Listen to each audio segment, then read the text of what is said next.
Okay, hello. So I've no idea if anybody's watching now, but I've just done this once. I've just done the whole thing, but it said it was live, but it wasn't. So I've just done it all, but I'm going to do it again, and hopefully somebody's tuning in. So just bear with me 1 second. Sorry about this.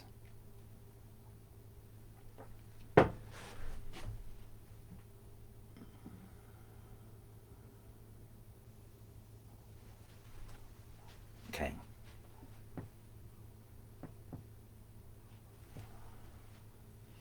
I've got my reading eyes on. I'm going all technical this time. So I was supposed to walk on and do my intro and then introduce myself, but it all got effed up. So I'm going to do this now and hopefully it works.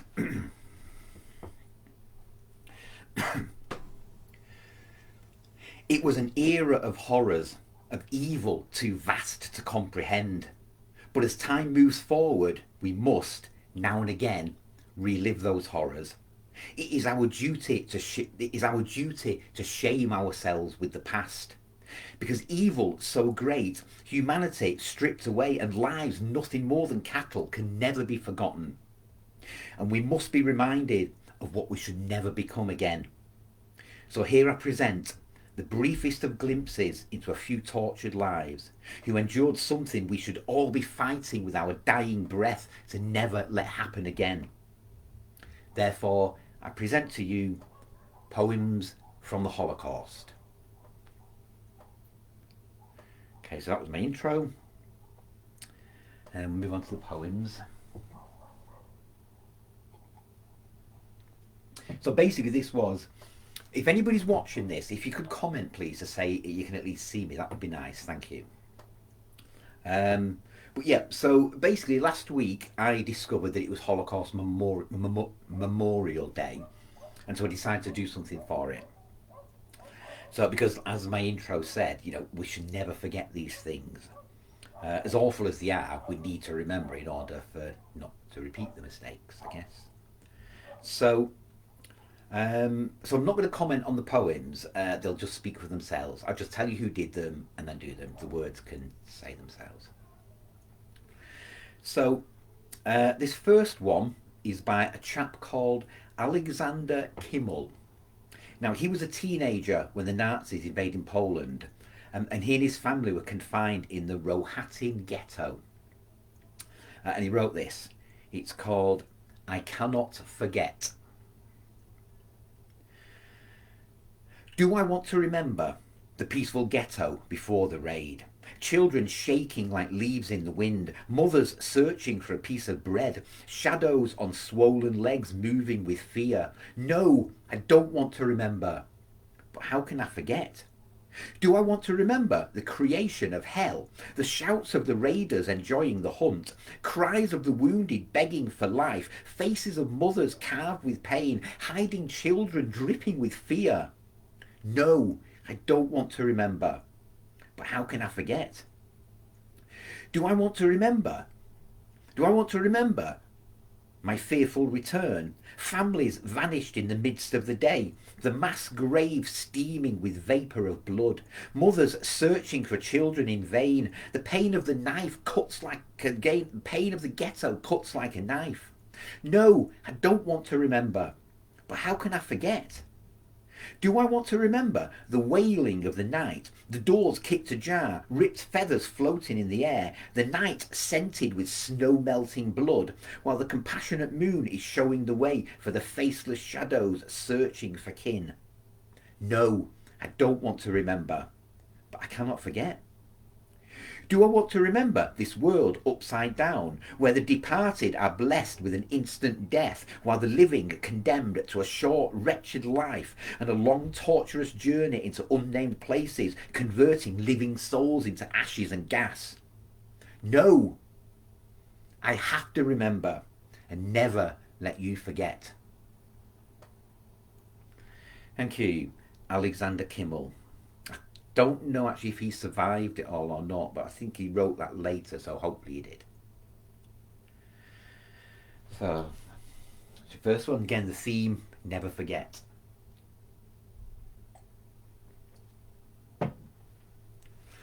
Okay, second one.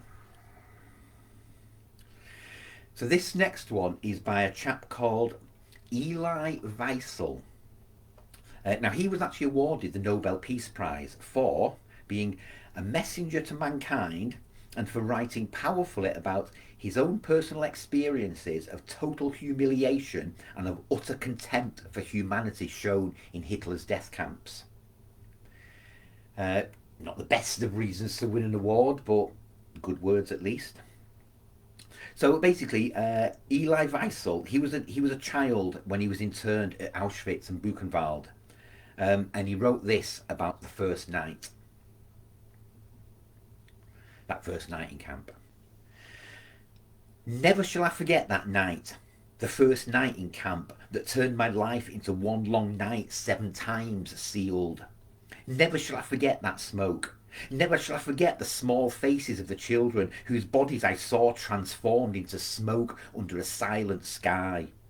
Never shall I forget those flames that consumed my faith forever.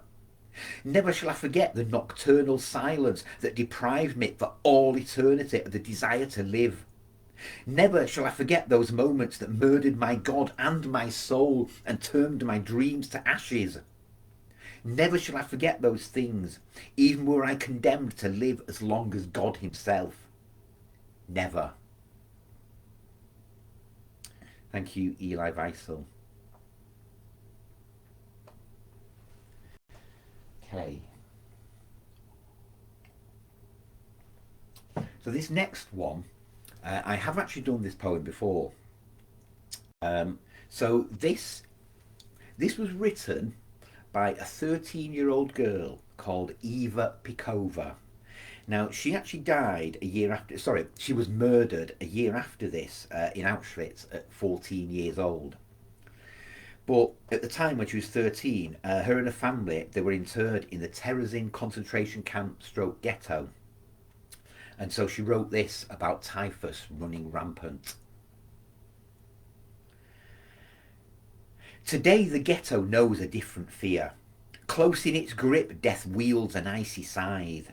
An evil sickness spreads a terror in its wake. The victims of its shadow weep and writhe. Today a father's heartbeat tells his fright, and mothers bend their heads into their hands. Now children choke and die with typhus here. A bitter tax is taken from their bands.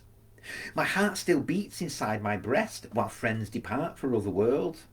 Perhaps it's better, who can say, than watching this to die today. But no, no, no, my God. We want to live, not watch our numbers melt away. We want to have a better world. We want to work. We must not die. Thank you. Yeah, I mean, that's amazing words in that one, I think. And, you know, from a 13-year-old child. Who knows what she could have been if she kept going? Well, you may notice I've gone all high tech on this one, by the way.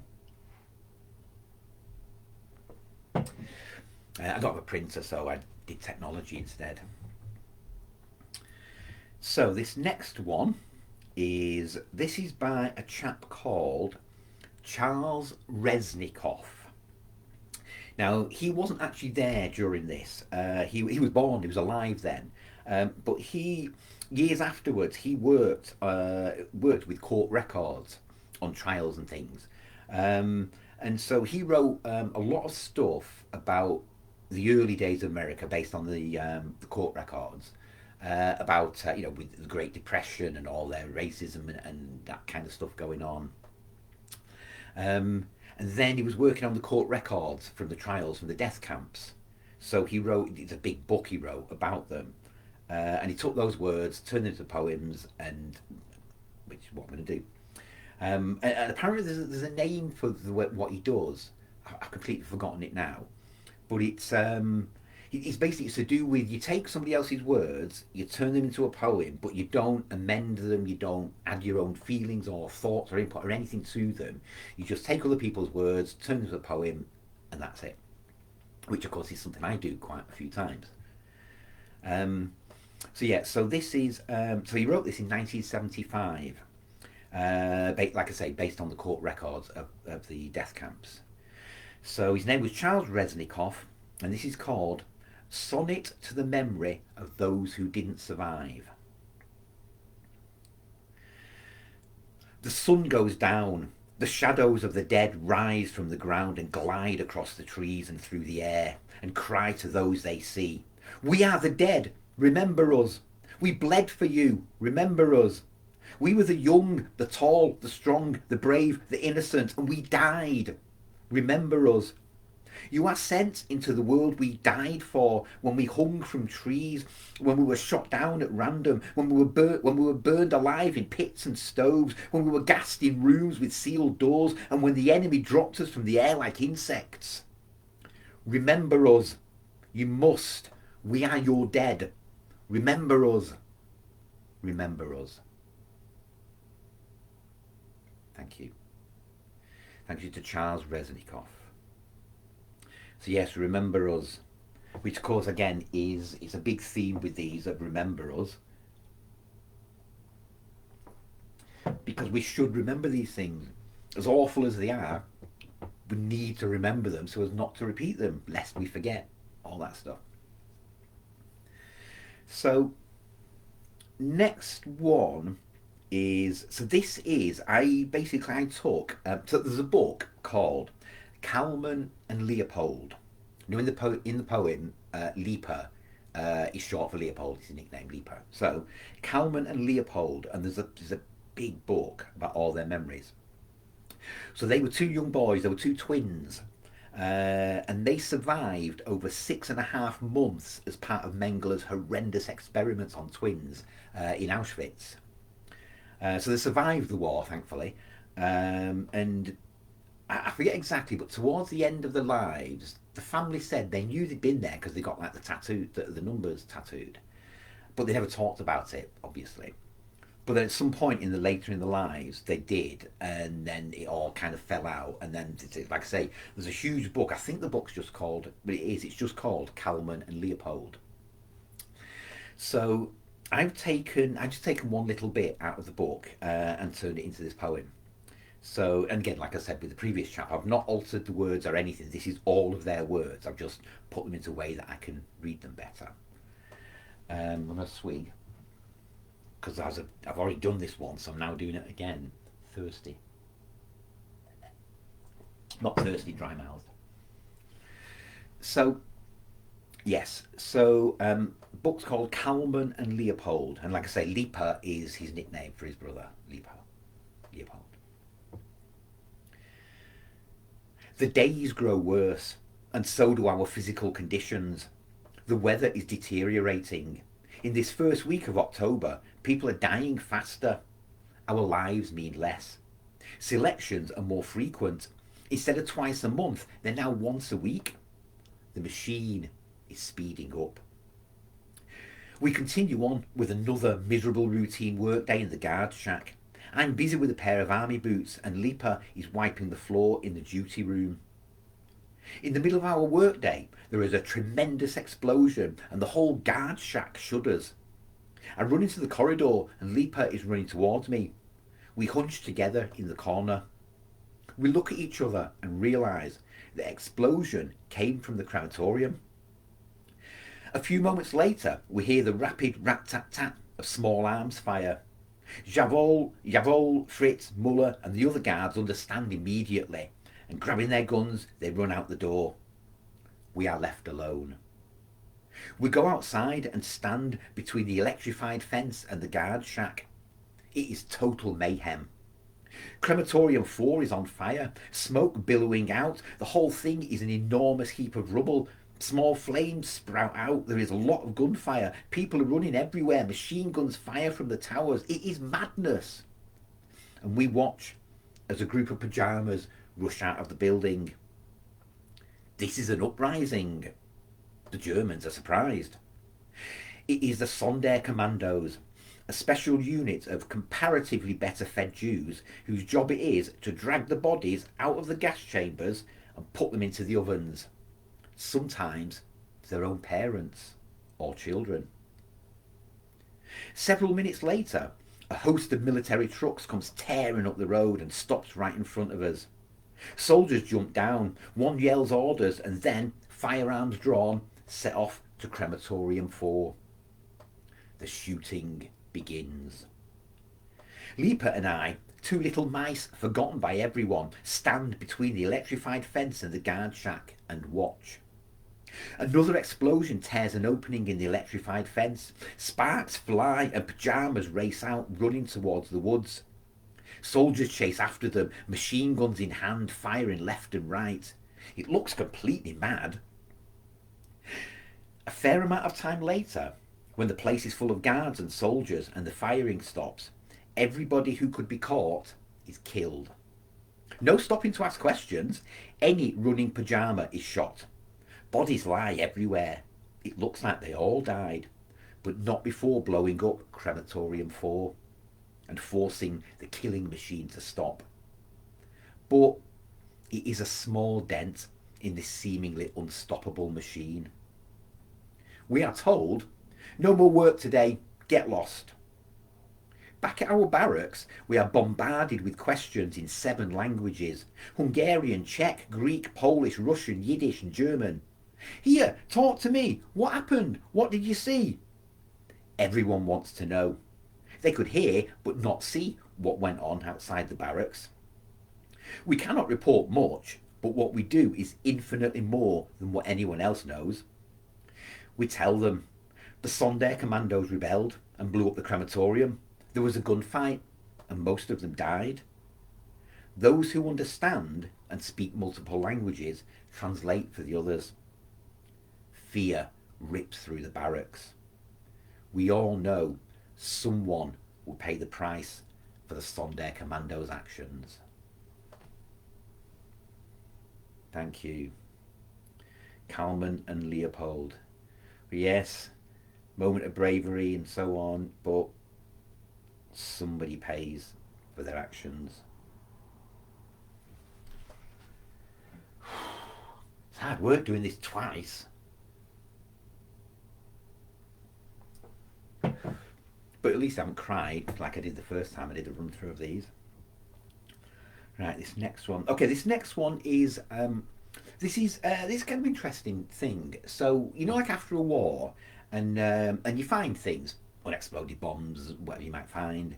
But in the Warsaw ghettos, they found milk churns, not huge milk churns, but milk buckets or something, and they were stuffed full of paper. And like I said, it was years after the war. And when they got them all out, when they discovered them, they were all poems by various people, of different handwriting, so obviously various people. And they'd all just been stuffed into this bucket and then buried. Obviously, I guess so the Germans wouldn't burn them, but also to keep them for posterity, so that us now, we can read the words of people who are long since dead, long since murdered. So yeah, so they don't know who wrote any of these. So I just picked one. There's a book, I forget its name, but there's a book with all of these in it. And I just picked this one. So it's got a title, they just don't know who wrote it. So this is actually called Where is God? So yeah, from an unnamed voice from the past. Angels and demons break the commandments. It's dark and grey. Has God gone away? With purpose and order, a people is murdered, the greatest law broken. Where is God? A terrible plague in bright light of day, laments and wailing in glorious sunshine. Chaos and shouting, prisoners in rows, the sky is red, they go to their death. Bursts of noise, thunder and lightning, a grey blockade, devil masquerade. The enemy is here, the hour of darkness. The sky shakes with fright, all is weary. On the heavenly throne, a black flag. With purpose and order, a people are murdered. The greatest law shattered. Where is God? The Shekinah glows, chaos in the sky. Angels and demons break the commandments. It is dark and grey. Has God gone away? I liked that a lot, because it's all, there's no paragraphs or anything. That is just pure somebody going, ah. Somebody screaming with pain, and Yep, and thankfully somebody had the forethought to bury them so that we could at least read them now. Okay,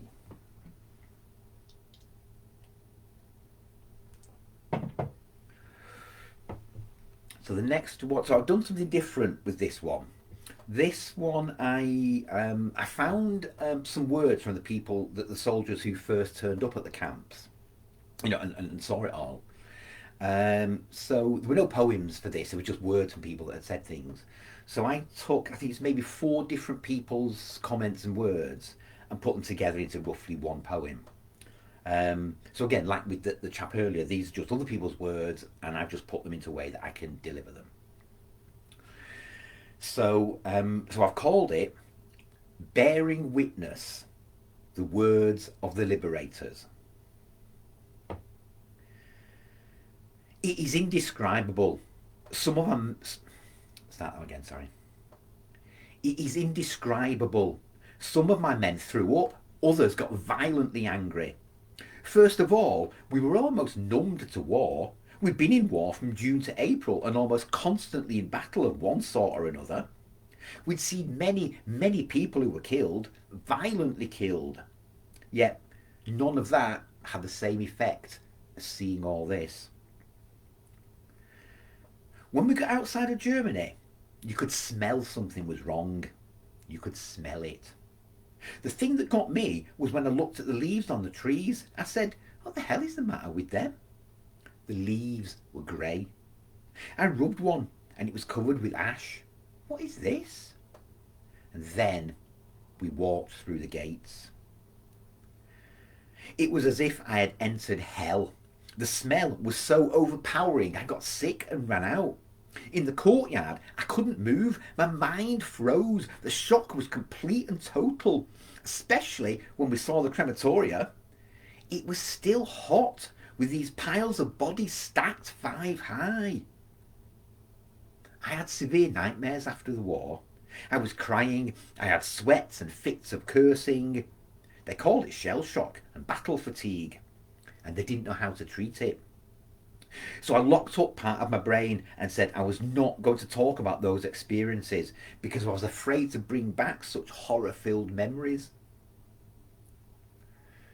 Eisenhower said, I want you to take photos.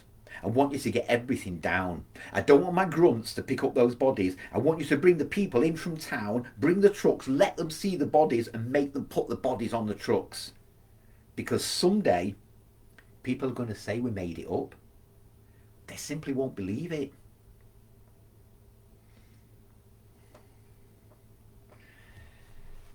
Cannot even begin to imagine any of this.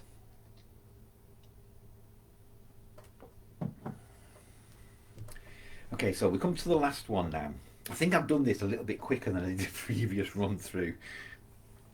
But as long as I get the words out, that's all that matters. So this last one now, I wanted to write something for this, but that's not easy, and it's a difficult subject, and I didn't know what to write and how, and so on and so forth. But then this fell out of me, and I thought, yeah, okay, I'll go with that. So I've called this I Cannot Write of Such Things. How does one write the unwritable? How does one place oneself in their place? How does one express the pain, the suffering, the anguish, the fear, the torment, the sheer inhumanity of man? How can one relive the unlivable, even in prose? One cannot. The horrors are too distant in mind more than time. The grief is so great it drowns the world in shame. The thought of just one night in those camps is enough to break the strongest of minds. The numbers are too great, the horrors too awful to even momentarily contemplate. The thoughts of the stench of death linger in the soul forever. I have no right, nor power of words, to express the inexpressible. Those times, those lives so casually taken, those bodies living or dead, so carelessly, casually, callously treated, those humans turned into targets or trinkets or Untermensch. I cannot write of such things. I do not have the power. So I give you these brief poetic words, and you may choose for yourself how to remember humanity's unfinest hour. Thank you. Thank you so much. I'd say thank you for watching twice, but thank you so much for anybody who now watches this later on. Yeah, I felt it was important to do that, and because I can do, I thought I should do. And you've got these things at the minute where there are schools who are stopping teaching this kind of stuff, and I just think no, as the few poems, we have to remember, because the way the world's going at the minute, we're having shades of that again, and the horrors. I did not do some of the most awful things I read and could have turned into poems, but just the horrors of it all. So yeah, lest we forget. So thank you so much for watching. I hope this one at least works. And yeah, let's please not ever go there again. Thank you so much.